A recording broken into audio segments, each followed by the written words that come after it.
Cora tells all. Kind of. Today, we are going to be giving our best guess at who starts for the Red Sox on opening day. Alex Cora spoke to the media over the past few days, and he put down some hints. He spilled the beans a little bit on what he thinks is going to transpire between now and opening day and who's going to make the lineup. Today, we're going to do our best guess at projecting who is in the Red Sox opening day lineup in Cincinnati. Before we do that, though, I'm so excited for opening day. I don't know if you can tell over the last week. I feel like it's Christmas morning.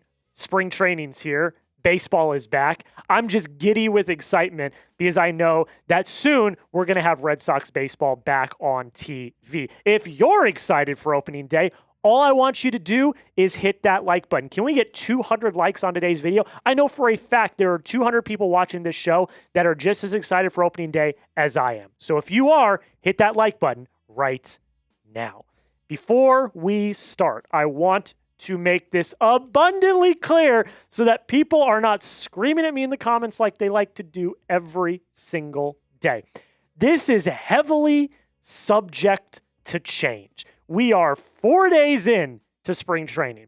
A lot can happen. Injuries can happen.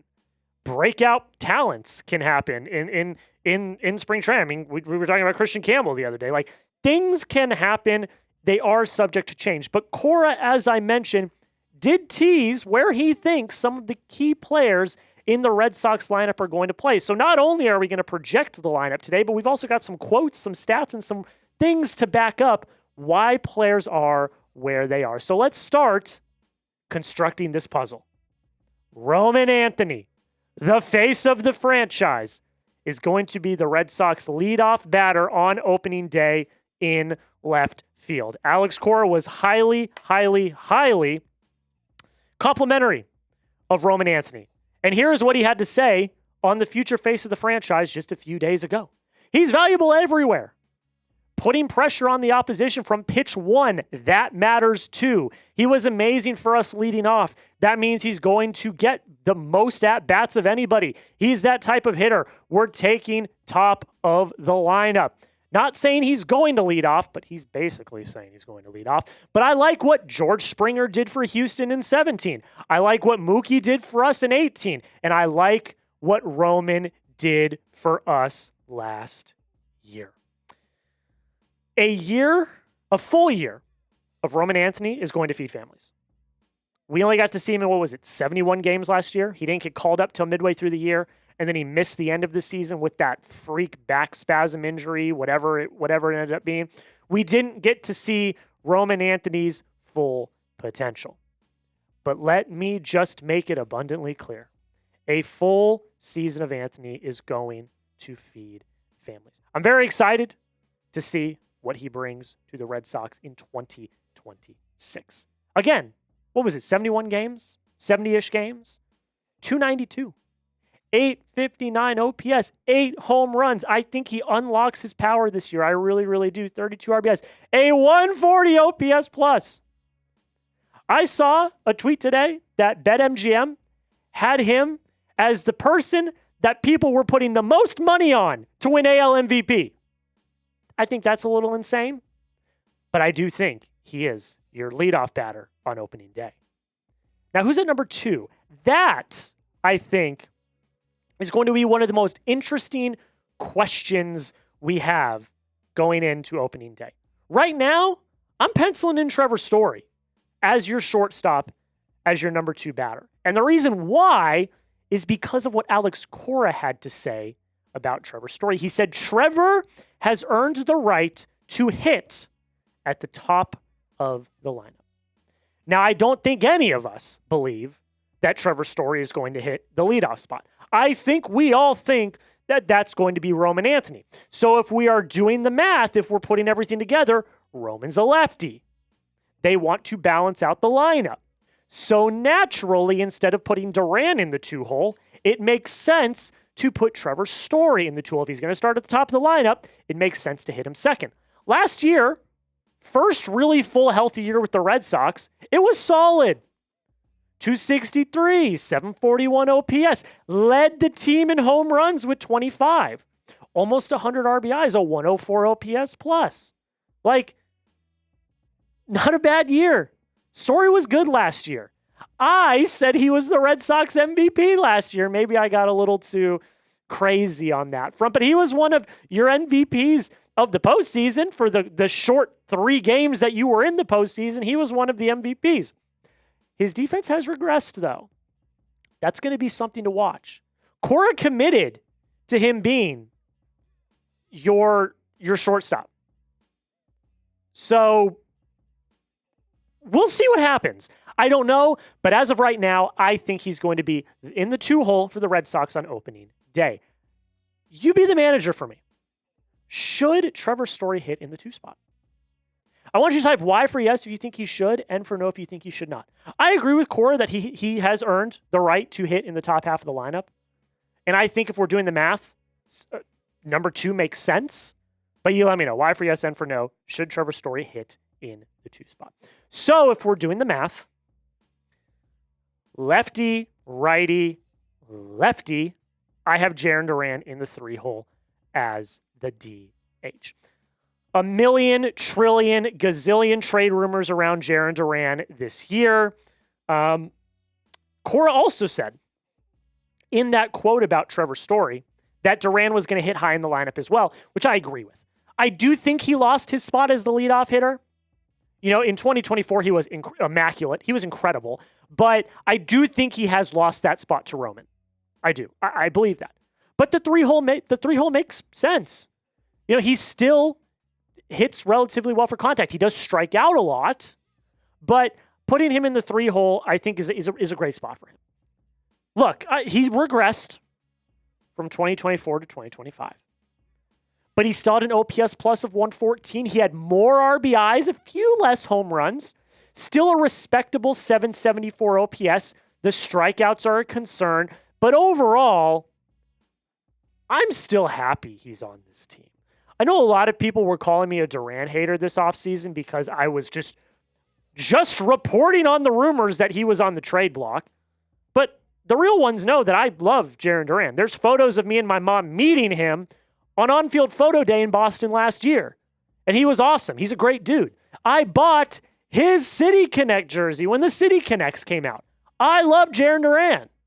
And I'm very happy he's still on this team. I'm not happy that they still have an outfield logjam. I'm not happy that there's too many mouths to feed. That could all be fixed if you find a way to get rid of Masataka Yoshida. But all in all, I am happy he's on the team. So I have him in the 3-hole at DH. 4-hole, Willson Contreras, the big addition to the Red Sox offense in 2026.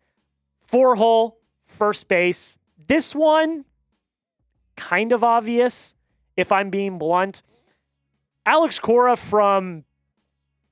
since he was traded here, has had him in the 4 spot. Got this nice photo of him in the cage today, which was really cool to see. Cora's been saying since they traded for him that he's going to be in the 4 spot. It makes sense. Righty, profiles well to Fenway, should be one of the people that hits the most home runs for you. Not much more to say about this. I'm excited to see him in a Red Sox uniform. I'm excited to see him hit balls onto Lansdowne Street. It's going to be fun. He profiles well for the park, and I'm very happy he is a member of the Boston Red Sox. And we have a consistent first baseman for the first time in years. We will be live for Red Sox opening day. Have not had this conversation with the bosses yet, but I have a good feeling that they're going to let me go live for opening day. So make sure you subscribe and do not miss out. We are going to have wall-to-wall coverage all spring training long, as well as every single day during the season, as well as live shows throughout the season as well. Going to be live for a lot more games than we were last year. And then, God willing, they make the postseason. We'll be live for those as well. Hit that sub button if you've not already. Join the family today. Let's get to 10K by opening day. We are 900 subscribers away. So if you've not already, hit that sub button and let's become one of the biggest Red Sox YouTube channels on the internet. 5-hole. I think this one's also kind of obvious. It's Wilyer Abreu in right field. Contreras and Wilyer are probably going to be your home run hitters. It makes sense. Wilyer's got this untapped power that we've only seen glimpses of. Had 22 home runs last year. I think finished tied for second with Bregman or somebody, I forget off the top of my head. But he's got the potential. And he is expected to play pretty much every day this year. Here's what Alex Cora had to say on Wilyer over the past few days. Still, the goal is for him to get at bats and play as many games as possible, not only because of the hit tool and his ability to hit the ball out of the ballpark, but also his defense as a 2-time Gold Glove winner. Expect for Wilyer to play basically every day. Over the last few years, he's been platooned for with Rob Refsnyder as the lefty killer. He's been platooned for against lefties because there's this notion that he can't hit against lefties. That's gone now. Wilyer's going to play every day. Everyone has said that. Breslow's said that. Cora's said that. Pete Fatsy's talked about it. Wilyer's going to play every day. And because of that, I am making a bold prediction right now. I think Wilyer Abreu will be the Red Sox home run leader in 2026. He hit 22 last year, and that was with injuries. That was with being platooned for on certain days. I think with a full season under his belt that Wilyer Abreu could hit 30-plus home runs and be the Red Sox home run leader. I think it. I'm going to make that prediction. I could be crazy. He could hit you 20 home runs, and someone else could hit you 25 to 30, but I don't see that happening. In the 5-hole, with a full season against righties and lefties, I predict that Wilyer Abreu will be the home run leader. Let's play a game, though. You predict it for me. Who do you think will lead the Red Sox in home runs in the year of our Lord 2026? I think it's going to be Wilyer Abreu. But there's different names. Contreras, Roman. I think it's really those three. But you let me know. Who will lead the Red Sox in home runs this year? Get down below in the comments and let your voice be heard. Back half of the lineup. In the 6th hole is newbie Caleb Durbin. And I have him at third base. That might be a bit of a hot take. I know a lot of people, I know the Section 10 guys are putting him at second base right now, but I think he's going to play at third. Here's what Alex Cora had to say also about him hitting in the 6th hole. He can hit on the top of the lineup, but he can give you length in the lineup. He's a good ball player. He's a good base runner. Having him hit behind the lefty that hits behind Willson makes sense, but at the same time, we'll see against lefties how it plays out. We'll move him around. So if you're a man of or woman of mathematics like I am, and you read that quote, basically what he's saying is he's going to hit 6th behind Wilyer Abreu because he says the lefty that hits after Contreras, Wilyer's a lefty. He's going to hit after Contreras. So the basic translation is he's hitting 6th behind Wilyer Abreu. I'm very bullish on this trade. I think that what Durbin's going to bring to this team is very needed. In 2025, he looked good.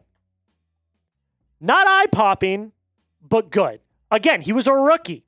He finished 3rd in NL Rookie of the Year voting. Not something to scoff at. As a contact-first hitter in whatever Milwaukee's ballpark is called now, he also hit 11 home runs, 53 RBIs, and a 101 OPS plus. These are not numbers to scoff at. And when Craig Breslow talks about him, when Alex Cora talks about him, they also talk about the metric of pull side hitting in the air, which he does very well. He profiles incredibly well to Fenway, which is something the Red Sox brought in this year. 2 players that hit the ball in the air and profile really well to the pull side at Fenway Park. What's in left field? The Green Monster, only 310 feet away. That's valuable. And on top of that, he does not strike out. 98 percentile K rate, 96 percentile whiff rate. I can't read it on the TV, but I'm pretty sure that's what it says. He doesn't strike out, which is something you don't have in this lineup. Everyone in this lineup strikes out way too much. So to have someone in the mid to bottom of your order that doesn't strike out, that's going to be valuable with runners in scoring position. I also, real quick, on the third base front, he played really well at third base last year, and he played there for basically the entirety of the season. I think you keep him where he's comfortable. Don't do the moving around like they did with with Campbell last year. Keep him at third.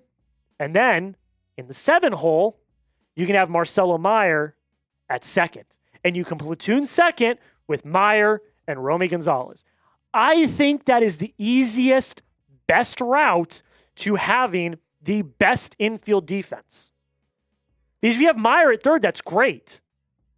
But is Durbin going to help the middle of your infield defense, which is probably the most important? I'm more comfortable with Story and Mayer than I am Story and Durbin. Just saying. But I have Marcelo Mayer in the 7 hole / Romy Gonzalez. It's going to be a platoon at second base. This is make or break for Marcelo Mayer, I think. I love him. I've been a fan of his since when he was drafted. I think he's got the potential to be a superstar. But my God, he can't stay healthy. Here's what Craig Breslow had to say before camp opened up. He's going to have an opportunity in front of him to come in and compete for a spot. We're excited about the potential that he has, and even more excited about the possibility of that manifesting. I believe this quote is throughout the rest of spring or something like that. He's got to stay healthy. We've talked about this ad nauseum at this point. I don't think I really need to go on that much further about it. But he has not played more than 91 games in a professional season since he was drafted by the Red Sox. And not good enough. It's 162 games. Now, he will be platooned with Romy Gonzalez, which will help. But you're not going to face lefties every night. There's going to be a lot of games, probably more games against righties than there are lefties. So he's going to have to play, and he's going to have to be healthy.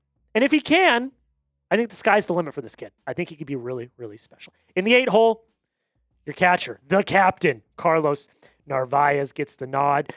It's obvious at this point that Narvaez is the starting catcher. I do think Connor Wong is going to have a bit of a bounce back from last year. Last year, he was injured. I think that really affected his offense.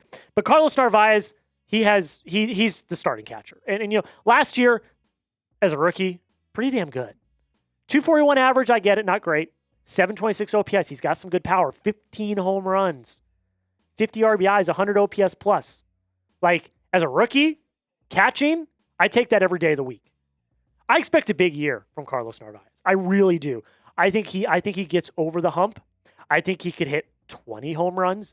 He's got Gold Glove caliber defense. He was a finalist for AL Gold Glove as a rookie at the catcher spot. You take that every day of the week. So I'm very happy to have him on the team. And in the 8 spot, that's pretty damn good. And then in the 9 spot to round it out, Ceddanne Rafaela. I think this is probably one of the most obvious ones. Ceddanne in the 9 hole with his speed in center field. Should have won the Platinum Glove. I'm going to continue to complain about that. It being a fan vote's a joke. Bobby Witt's a great player, but Ceddanne Rafaela was the best defensive player in all of baseball last year. I digress. We got this note from Gordo yesterday that I really, really liked. Alex Cora said in his press conference that Wilyer Abreu and Ceddanne Rafaela will not be in the DH mix and will be in the outfield when they're in the lineup. So we've been talking about how you've got these 4 outfielders. What you do is you rotate them into the DH spot and the other persons are in the outfield. Well, that's not going to be the case for Wilyer and Ceddanne. When they play, they're going to be in the outfield. And this is exactly what you should do, by the way. They are, like he said, they're 2 Gold Glove winners. Wilyer's won the Gold Glove the first 2 seasons of his career. Ceddanne won the Gold Glove last year. Ceddanne, I still think, is the best defender in all of baseball, in my opinion. When they are playing, they should be in the outfield. Your outfield is one of the best, if not the best, in all of baseball. And it's because of those 2 and their Gold Glove defense. So I like that Cora said this. I like that he made it clear that they are not going to be in the DH spot. They are going to be in the outfield. I really, really like this decision. And last but not least, the biggest shock and surprise from Alex Cora's opening press conference a few days ago is that the opening day starter, of course, is going to be Garrett Crochet. There's not much to say here. Just go win the damn Cy Young. He finished second to Tarek Skubal last year. Skubal, deservedly so, won back-to-back Cy Youngs, although it was close. But go win it this year, Garrett.